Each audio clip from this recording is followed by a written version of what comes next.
Сегодня мы, зная этих людей, Бату Зурабовича, Беслана Владимировича, глубоко ценим тот факт, что эти люди, невзирая на все трудности, которые сегодня оказались перед нашим государством, сделали этот выбор, выслушали свой народ и приняли решение баллотироваться в президенты и вице-президенты Республики Абхазия.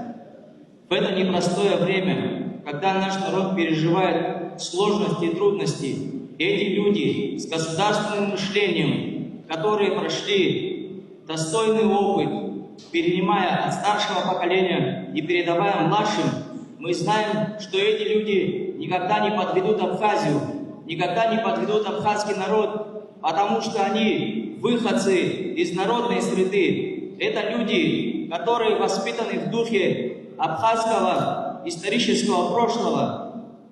Учитывая современности, эти реалии, которые сегодня окружают нас, эти люди готовы и пронесут наше знамя победы, которое им передали старшие поколения, в светлое будущее. Пожелаем им всем удачи.